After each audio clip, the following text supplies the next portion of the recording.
August 9th, 2018, Eatonville, Washington. A picturesque morning shattered by tragedy. Susan Rainwater, a devoted wife and community member, embarked on her routine bike ride, never suspecting it would be her last. Struck down in a hit-and-run, Susan's death initially left investigators with few leads and a shattered family seeking closure. But what followed was a remarkable display of internet sleuthing. Join me as we uncover how online communities and modern technology came together to unravel the mystery, leading to the unexpected capture of the perpetrator and a poignant trial that gripped a nation. It was the 9th of August in the year 2018. On a sunny Thursday in Eatonville, Washington, Susan Rainwater, a 63-year-old woman, had just finished her morning routine and set off on her bicycle around 9:30 a.m. with the loving goodbye to her husband.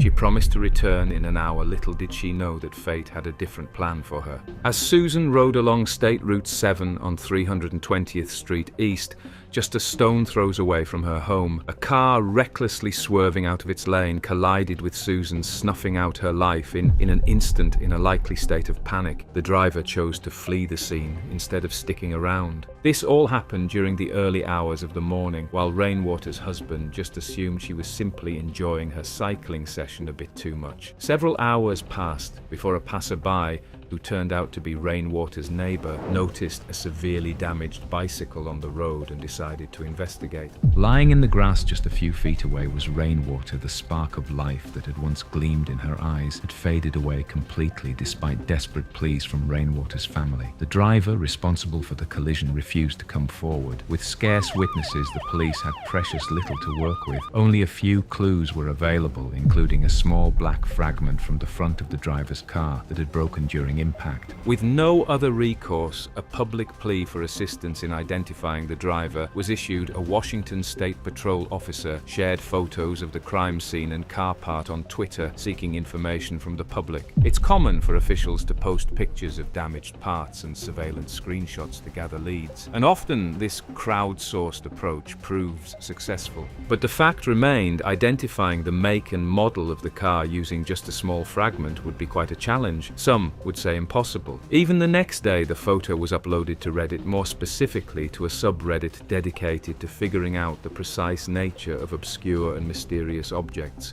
What happened next serves as a poignant reminder to never underestimate the internet. The subreddit gained significant attention within hours, with numerous Redditors attempting to identify the car model. Some saw it as a fun challenge, while others saw justice for the lady. A Redditor suggested that the piece of plastic might have come from the headlight bezel of a 1989 Chevrolet CK pickup truck. According to him, he used to work as a vehicle inspector in Maryland, and there used to be a mandatory headlamp adjustment on the checklist there for a long time. He quickly identified a unique notch at the access point for the headlamp adjustment, SCW, on an older full-size pickup truck. He supported his claim with a simple image search that matched the exact make and model of the vehicle. The Redditor's name was Jeff, and he initially left the comment for fun without fully grasping the significance of the situation. But as his comment gained significant attention, Jeff realized the gravity of the matter. The information he provided proved to be the crucial breakthrough. The troopers needed acting swiftly. The trooper who posted the original crime scene photos immediately tweeted that she had shared the details with the detectives, prompting the commencement of the investigation. In search of the car model in question, law enforcement combed through the entire city that day and asked the general public to relay any info that might lead to its whereabouts. The police also reviewed all the nearby surveillance footage available. Later on, they got the break they needed to crack the case. It was in the form of an anonymous tip. Someone informed the state police that the specific Chevy they were looking for belonged to a local guy named Jeremy Simon. Police went to Simon's house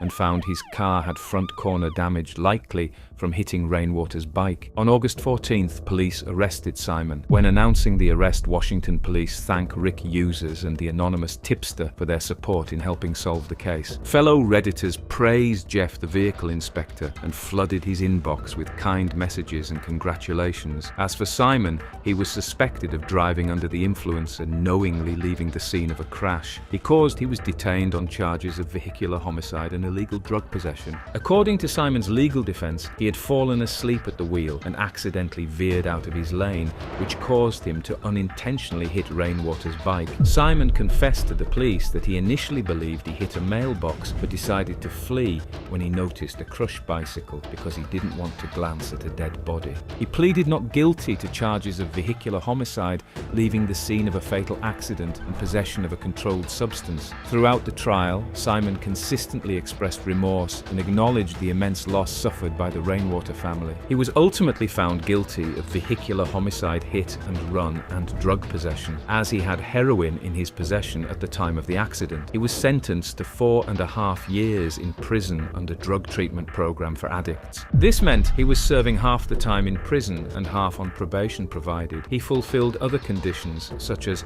participating in substance abuse treatment. Understandably, Rainwater's family was deeply outraged by perceived leniency of the sentence, as 4.5 years seemed woefully inadequate for murder, even one that was unintentional. Leah Miller, Rainwater's daughter, expressed to the court that a few years in prison did not feel like sufficient punishment. She emphasized her mother's profound love for her, stating, "You knew every single day what you meant to her." As for Simon, Miller told him, "Do better, be better, live a better life." Defense attorney Michael Stewart stated that Simon had been actively trying to turn his life around, dedicating long hours to his carpentry job and pursuing treatment for substance abuse long before the accident. In the meantime, Rainwater's family could only mourn her loss. She didn't deserve to be left on the side of the road with no one to help her, because all she ever did was help other people. She deserved better.